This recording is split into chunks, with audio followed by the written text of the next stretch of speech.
గారు మీరన్నట్టు ఐవీఎఫ్ అనేటప్పటికి ఇక ఫైనల్ స్టేజ్ వీళ్ళు అప్పుడే వస్తున్నారని అన్నారు కదా! అసలు ఎలాంటి కండిషన్‌లో ఐవీఎఫ్ అవసరం అవుతుంది?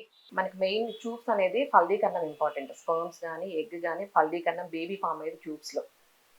ఒకవేళ ట్యూబ్స్ బ్లాక్ ఉన్నాయి, ట్యూబ్స్ బాలేదు, ఇంకేదైనా వైట్ డిశ్చార్జ్ ఉంది, ఇంకేదైనా ఇన్ఫెక్షన్స్ వల్ల ట్యూబ్స్ బ్లాక్ అయిపోయినాయి, ఇన్ఫెక్షన్ అయిపోయినాయి, ట్యూబ్స్ తీసేయాల్సి వచ్చింది. అలాంటి వాళ్ళకి స్ట్రెయిట్ అవే ఇంకా వేరే ఆప్షనే లేదు, ఐవీఎఫ్‌కి వెళ్ళాల్సిందే. ఇంకొంతమంది నేను చెప్పినట్టు డబ్బులు లేక 40 ఇయర్స్ వాళ్ళు వస్తారు. అప్పుడు ఆల్మోస్ట్ 40 ఇయర్స్ అంటే మనకు పెరిమెనోపాజల్. చాలా మంది వెస్టర్న్ వాళ్ళతో పోల్చుకుంటారు. అంటే 40 ఇయర్స్ ఆ అమ్మాయి కలిగింది, ఆ హీరోయిన్ కలిగింది. బట్ వెస్టర్న్‌తో మనం పోల్చుకోకూడదు. మనం 5 ఇయర్స్ అహెడ్ ఉన్నామనమాట. అంటే వాళ్ళకు 45 ఇయర్స్‌లో జరిగేది మనకు 40 ఇయర్స్ జరుగుతున్నాయి. వాళ్ళకి 50 ఇయర్స్‌లో మెనోపాజ్ మనకు 40, 45కే వచ్చేస్తుంది. ఎప్పుడూ వెస్టర్న్ వాళ్ళతో పోల్చుకోకూడదు. సో మనం ఇంకా మెనోపాజ్ అర్లీగా వచ్చేస్తాం. సో 40 ఇయర్స్ కపుల్ వచ్చారు. సో వాళ్ళకి ఆల్మోస్ట్ ఎగ్ క్వాలిటీ తక్కువ ఉంటుంది. మనం ఎంత కష్టపడి ఎంత ఇంజెక్షన్స్ ఇచ్చి ఎంత ట్రీట్మెంట్ ఇచ్చినా క్వాలిటీ తక్కువ ఉంటుంది. అది నేచర్స్, అది మనం యాక్సెప్ట్ చేయాలి. సో క్వాలిటీ తక్కువ ఉంది. అలాంటి వాళ్ళకు కూడా మనము డోనార్ ఐవీఎఫ్ కానీ అలా చెప్తాం. ఇంకొకటి, ఆల్మోస్ట్ అన్ని ట్రీట్మెంట్స్ ట్రై చేశారు, రిజల్ట్ రాలేదు. చిన్న ట్రీట్మెంట్, ఐవీఐ ట్రీట్మెంట్ అవన్నీ ట్రై చేసినా రిజల్ట్ రాలేదు. So last option IVF. ఇంకొకటి ఏమంటే మేల్స్లో జీరో కౌంట్ ఉంది. మనకు ఫీమేల్ ఎంత ఇంపార్టెంట్, మేల్ కూడా అంతే ఇంపార్టెంట్. సో 50% వీళ్ళ నుంచి మనకు ఎగ్ ఎంత ఇంపార్టెంట్, 50% శుక్రకణం కూడా ఇంపార్టెంట్. జీరో కౌంట్ ఉంటుంది కొంతమంది, వాళ్ళకు వేరే ఆప్షన్ లేదు. మనము డోనార్ ఐయో అయినా వెళ్ళొచ్చు.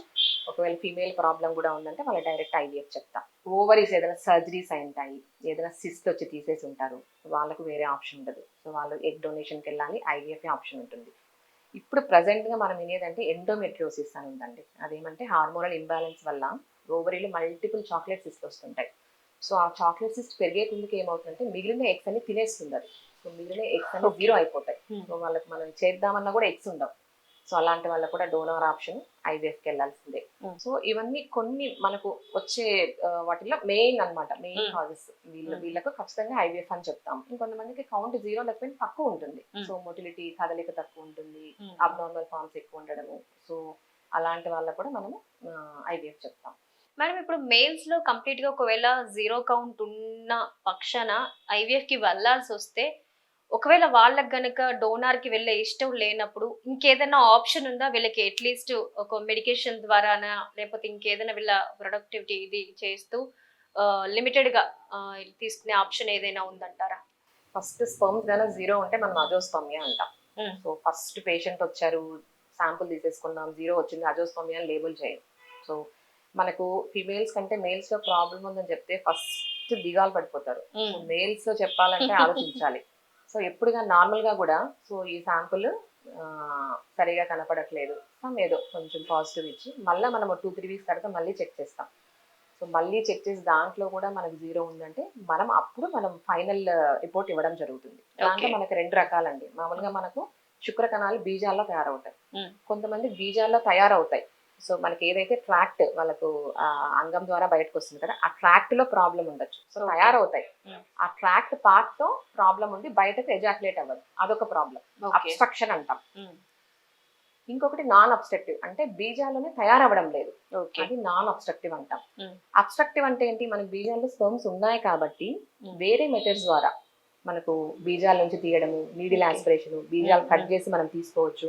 అలా సర్జికల్ ప్రొసీజర్స్ ఉన్నాయి, దాని ద్వారా వెళ్తే కూడా మనకు బాగా ఉంటుంది సక్సెస్. కాకపోతే వాళ్ళు ఖచ్చితంగా ఐవీఎఫ్కి వెళ్ళాలి.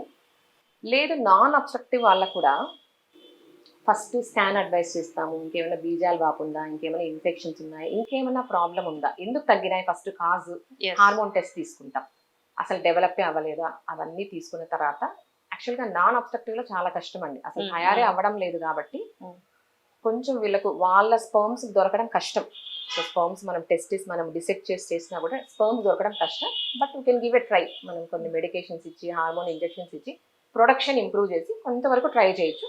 బట్ అబ్స్ట్రక్టివ్ కంటే నాన్ అబ్స్ట్రక్టివ్ లో స్పర్మ్స్ దొరకడం కష్టం అనమాట. సో మనం ఏదైనా ఇలాంటి పేషెంట్స్ వచ్చినప్పుడు ఫస్ట్ హార్మోన్ టెస్ట్లు, జనరల్ ఎగ్జామినేషన్. మెయిన్ ఇప్పుడు ఏమైపోతుందంటే బిజీ అవడం వల్ల పేషెంట్ అసలు టచ్ చేయట్లా, పేషెంట్ అసలు చూడట్లేదు మనం.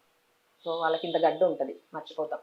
ఏదో మనం ట్రీట్మెంట్ రాస్తాం, టెస్ట్ రాస్తాం, కానీ క్లినికల్ ఎగ్జామినేషన్ చాలా ఇంపార్టెంట్. ఇప్పటికీ నేను ప్రతి పేషెంట్ కూడా 15 నెలల కింద ఎగ్జామిన్ చేస్తాను. మనకి ఏమవుతుందంటే పైనంతా చూస్తున్నాం, మనం కింద ఏదైనా గడ్డ ఉంటుంది, సక్సెస్ రాదు, ఎప్పుడో చూస్తాం. పేషెంట్కి 1 ఇయర్ తర్వాత చూస్తే 1 ఇయర్ ఏం చేస్తామని అంటారు.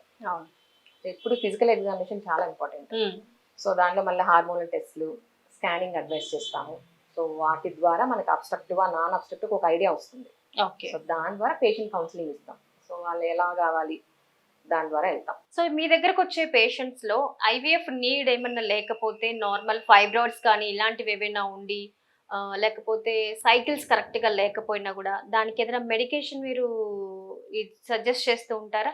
చాలా ప్రాబ్లమ్స్ అండి. ఇప్పుడు లేడీ అన్న తర్వాత మనకి ఏమంటే ఫస్ట్ సైకిల్ రెగ్యులర్ గా వచ్చిందంటే 90% హ్యాపీ. మన హార్మోన్స్ బాగున్నట్టు, మన గర్భసంచి బాగున్నట్టు, మన వెజైనా బాగున్నట్టు. సో రీప్రొడక్టివ్ పొటెన్షియల్ అంటే వాళ్ళ పిల్లలు గుర్తున్నట్టు లెక్క. ఎవరైనా అంతే. సో పీరియడ్స్ రెగ్యులర్ గా వస్తున్నాయి, ప్రాబ్లం ఏం లేదు, నార్మల్ బ్లీడింగ్. సో ఎప్పుడైతే వాళ్ళకి సైకిల్స్ డిస్టర్బ్ అవుతాయో ఫస్ట్ డౌట్ వచ్చేస్తుంది. మేడం 4 రోజులు అయ్యేది 3 రోజులు అయింది, 4 రోజులు అయ్యేది 7 రోజులు అయింది, క్లాట్ పడింది, పెయిన్ వస్తుంది.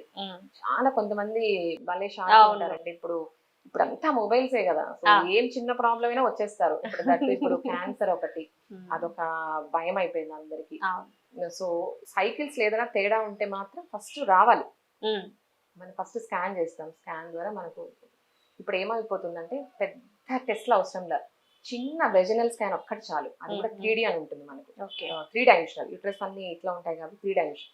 సో మనకి ఏ యాంగిల్లో ప్రాబ్లం ఉంది, ఎక్కడ ఫైబ్రాయిడ్ ఉంది, ఎన్ని ఫైబ్రాయిడ్స్ ఉన్నాయి, గర్భసంచి లోపల ఉందా, బయట ఉందా, ఎంత సైజ్ ఉంది, ఎన్ని ఉన్నాయి, క్లియర్ గా తెలిసిపోతుంది. దాన్ని బట్టి సర్జరీ అడ్వైస్ చేయొచ్చా, మెడిసిన్స్ అడ్వైస్. ప్రతి ఫైబ్రాయిడ్ ఆపరేషన్ చేయాల్సిన అవసరం లేదు. మేము కూడా ఆపరేషన్ చెప్పాం. ఫస్ట్ వాళ్ళ ప్రాబ్లం ఏంటి, పెయిన్ తో వచ్చినారా, జస్ట్ జనరల్ చెకప్ వచ్చారా, సైజ్ ఎట్లా ఉంది, చిన్నగా ఉందా, పెద్దగా ఉందా, పిల్లల కోసం వచ్చారా, మెయిన్ అది ఇంపార్టెంట్. ఎందుకంటే ఇప్పుడు చిన్నగా ఉంది పిల్లల కోసం వచ్చారనుకోండి, ఫస్ట్ పిల్లలకు మనము ట్రీట్మెంట్ ఇస్తాం. ఫైబ్రాయిడ్ సెకండరీ అయిపోతుంది. లేదు పిల్లలంతా అయిపోయినారు, ప్రాబ్లం ఉంది, ఫైబ్రాయిడ్ పెద్దగా ఉందంటే ఫైబ్రాయిడ్ ట్యాకిల్ చేస్తాం. ఓకే.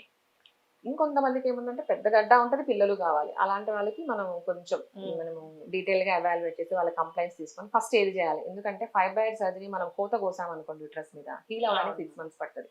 6 months వరకు ఏం ట్రీట్మెంట్ ఇవ్వడానికి ఉండదు. ఎందుకంటే గర్భసంచి స్ట్రెచ్ అవుతా ఉంటే ఆ స్కార్ ఊడిపోతుంది. సో అందుకని ప్రతి ఫైబ్రాయిడ్ మనం ఏం సర్జరీ చెప్పాము. ప్లస్ అందుకని మెడిసిన్స్ కూడా లేవు దానికి. మనము సిమ్టమాటిక్ గా ట్రీట్ చేయాలి, కానీ ఫైబ్రాయిడ్ మనం తగ్గించడానికి ట్రీట్మెంట్ లేదు. సో ఫైబ్రాయిడ్ కనపడితే సర్జరీ ఇది ఫస్ట్ ఆప్షన్. కాకపోతే పేషెంట్ కండిషన్ బట్టి వాళ్ళు దేనికి వచ్చారు ఫస్ట్ దాన్ని బట్టి మనము అడ్వైస్ చేస్తాం.